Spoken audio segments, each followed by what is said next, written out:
Donc quand je rencontre Romer, comme je vous ai dit, il avait déjà 70 ans, il connaissait bien son travail et il m'a formé. Il m'a formé en me racontant les expériences qu'il avait eues avec les autres chefs opérateurs. C'est-à-dire il avait eu quelques amis sur les courts-métrages et puis pour le Cygne du Lion, Melville lui avait conseillé d'engager Nicolas Ayer. Alors le travail qu'il a fait avec Nicolas Ayer, même s'il m'a dit que ça n'allait pas du tout influencer, lui a quand même donné les bases de ce qui va poursuivre toute sa vie, c'est-à-dire une image qui soit très lisible déjà, ensuite où il n'y a pas d'ombre portée, donc un peu comme les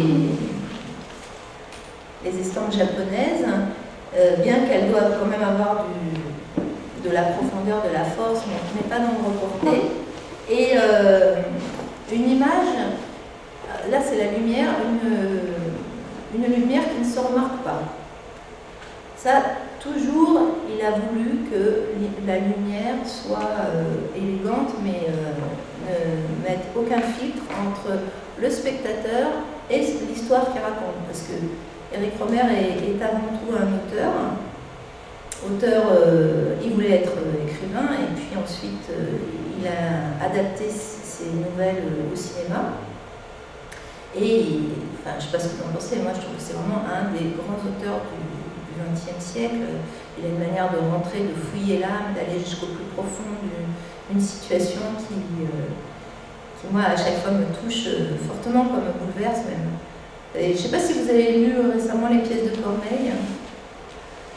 Mais je trouve que c'est pareil. Et quand je l'ai dit à Éric, parce qu'il est encore vivant, il m'a dit que oui, effectivement, il avait lu tout Corneille et que ses textes étaient proches des situations de Corneille. Enfin, si ça vous amuse, si vous avez le temps, relisez Corneille.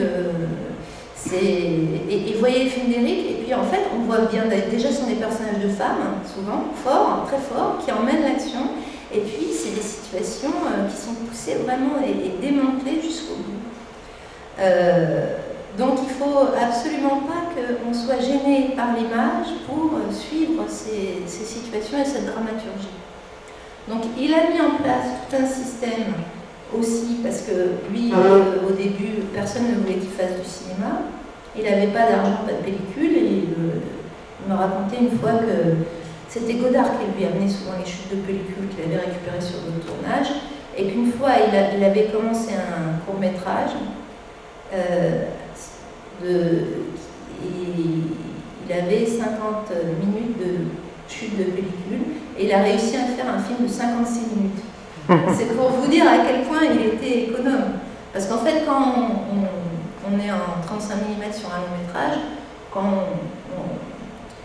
par exemple, on fait une bobine de 300 mètres, donc 300 mètres en 35 mm, ça dure 10 minutes, et puis le plan fait 4 minutes, donc on passe 8 minutes, et puis les dernières 2 minutes, on les coupe, on les met dans une boîte, et on met une nouvelle boîte, parce qu'on ne peut pas, en tant qu'assistant, se permettre que la pellicule s'arrête en cours de prise. Donc ces 2 minutes, elles restent en stock, ça devient des chutes. Mais nous, on écrit en gros de 20 mètres, mais des fois c'est 18 et des fois c'est 25. Donc lui, il avait récupéré ses chutes, et en fait, il y avait un peu plus. Et il a pu faire un film de 56 minutes au lieu d'en faire un de 50, alors c'était écrit sur les boîtes 50.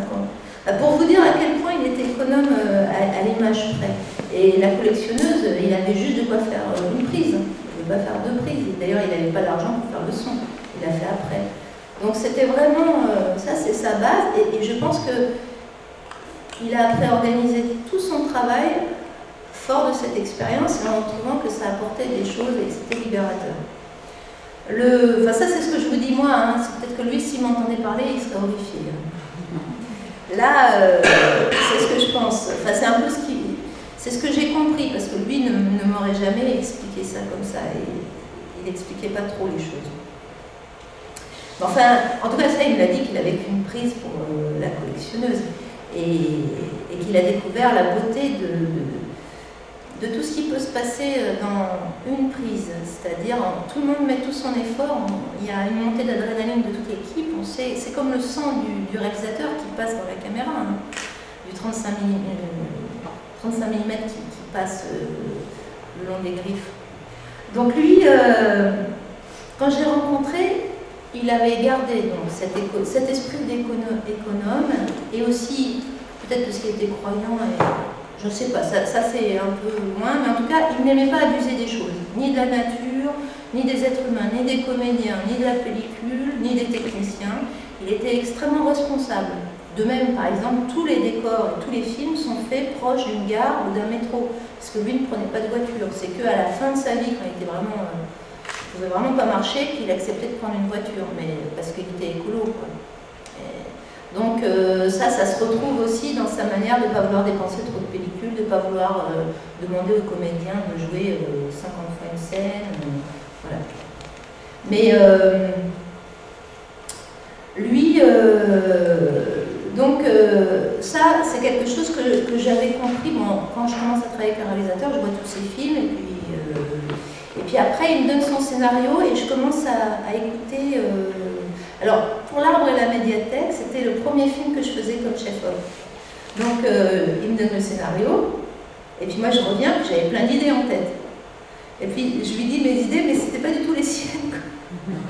Et j'ai vu qu'en fait j'avais fait une énorme erreur parce que c'était pas ça du tout le boulot d'un directeur photo. Le boulot d'un directeur photo, c'est vraiment, vous devez lire le scénario et après poser des questions au réalisateur pour vraiment savoir ce qu'il a en tête.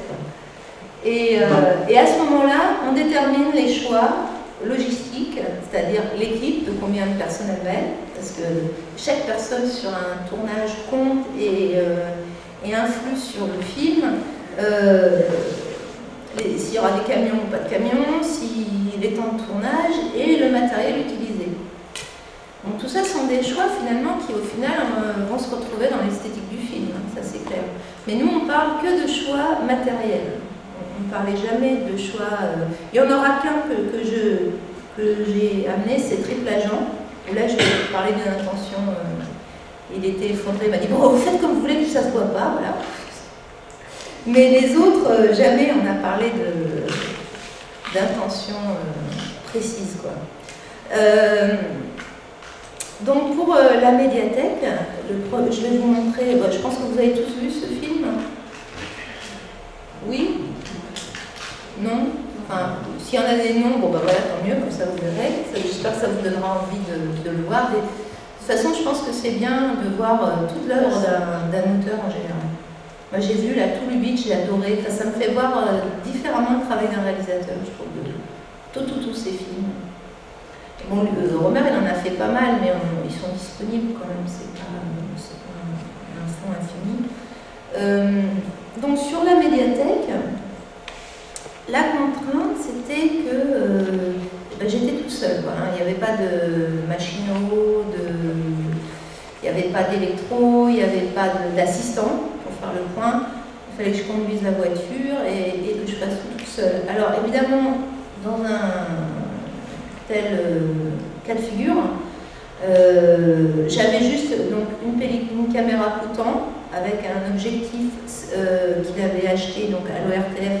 C'était un zoom ingénieux 12-120 et sa fameuse, si vous avez vu le film de Labarthe sur Romer, la fameuse valise de mandarine. Parce qu'on venait de faire, quand il a fait le film avec Labarthe, où on était en train de tourner L'Arbre, le Maire et la médiathèque. Parce que ce film, comme il voulait que ce soit un film d'amateur, donc déjà il m'avait pris comme débutante, mais en même temps, lui, il avait décidé qu'on ne tournerait que les week-ends et les vacances, voilà, comme un film d'amateur. Donc il s'est tourné sur une année. Et moi, je ne devais utiliser que ma valise de mandarine et puis mon zoom. Donc, c'est l'objecteur de conscience qui joue dans le film qui faisait le point, parce qu'on est obligé de faire le point en 16 mm. On ne peut pas voir quand on est à la caméra le point, parce qu'on vise dans un dépoli qui est assez gros, c'est un morceau de verre comme ça. Et cette taille du verre empêche de faire le point précisément sur les plans larges. Sur les gros plans, c'est possible, mais pas les plans larges. On n'a pas assez pour discerner où se situe le point. Donc il faut toujours quelqu'un qui fasse le point. Vous voyez? Vous comprenez bien ce que je dis là? Non, c'est simple. Alors, le point, évidemment, comment on sait quand on ne regarde pas dans l'œilleton s'il y a le point? C'est parce qu'on a fait des essais caméra avant. Et les essais caméra, on fait des essais avec les magasins pour être sûr que ça ne raye pas la pellicule, et avec les objectifs pour être sûr que la marque qui est sur l'objectif, qui indique la distance entre le sujet et le plan film, correspond bien à la distance qu'il y a entre la lentille et le plan du film. Donc ça, c'est des essais qu'on fait avant tout film, et même et que ça correspond au dépoli. Et ça, on le fait même maintenant, on revient à faire des essais avec le numérique aussi, pour vérifier ça. Maintenant qu'on peut mettre des focales qui s'adaptent, il faut toujours vérifier sa chaîne, hein, quelle qu'elle soit, du début de fabrication jusqu'à la diffusion. Et savoir pour quelle diffusion on fait son film. Donc ça, moi j'avais fait mes essais toute seule à Paris, et j'avais amené ma caméra que je connaissais bien, donc j'en étais sûre. Donc l'objecteur de conscience qui est dans le film faisait le point, je lui ai expliqué, voilà, là les comédiens ils vont en gros de 2 mètres à 10 mètres, donc tu fais ça quoi. Tu mets le marqueur de 2 à 10 mètres. Et comme on était en 16, il y avait quand même pas mal de profondeur de champ, que j'avais choisi des pellicules. Alors là, le choix de la pellicule, par exemple, c'était d'avoir des pellicules qui me donnaient pas mal de profondeur de champ, sachant que j'avais pas un assistant qui pointe, un assistant professionnel, donc c'est le métier, qui faisait le point. Que ce serait quelqu'un que je croiserais comme ça au fur et à mesure des jours de tournage, et qui n'aurait pas le métier. Donc il fallait que j'ai beaucoup de profondeur de champ, donc des pellicules sensibles, de manière à avoir un diaph assez fermé.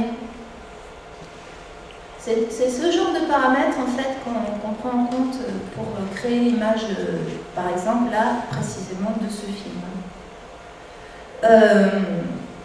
Il y avait quoi encore comme autre difficulté? Eh ben, il y avait le fait qu'on ait été dans un château. Bon, 2 projecteurs de 800 watts pour éclairer un château, ça a obligé Romer à ce que ces comédiens ne se déplacent pas, restent proches des fenêtres et ne se déplacent pas. Ce qui fait que tous les extérieurs, par contre, alors là, ils se déplacent. Ils marchent, et on panote et tout ça. Mais quand on est dans les intérieurs, ils ne bougent pas, ils restent là où j'ai mis la lumière, parce que j'ai mis mes 2 projecteurs. Surtout quand on veut que la lumière ne se voit pas. Donc il faut éclairer en indirect avec des mandarines sur des polystyrènes. Et on a très peu de lumière. De même, je ne pouvais pas, avec mes 2 projecteurs en réflexion sur un poly, rivaliser avec la lumière du soleil. Donc c'est pour ça qu'on ne peut pas montrer les fenêtres en même temps qu'on montre les comédiens. Donc la fenêtre, on sent qu'elle est à 50 cm du cadre. Ça me fait une entrée de lumière supplémentaire, à laquelle je rajoute un projecteur pour faire l'effet du contre-jour. Et en face, je mets une face en indirect pour que ça semble naturel. Voilà. Et par contre, dans les plans extérieurs, ce film, donc, qui devait être un film un peu amateur, donc il y a beaucoup de scènes qui sont improvisées en extérieur, pour le coup. Alors là, c'est tourné un peu en documentaire, c'est-à-dire on tourne un plan assez long, et après on fait des plans courts. Donc là, j'ai envie de vous montrer un extrait de ce film. Je vais vous montrer le début dans le château, et ça commence à 0,004, à 4 minutes du début du film. Pas évident.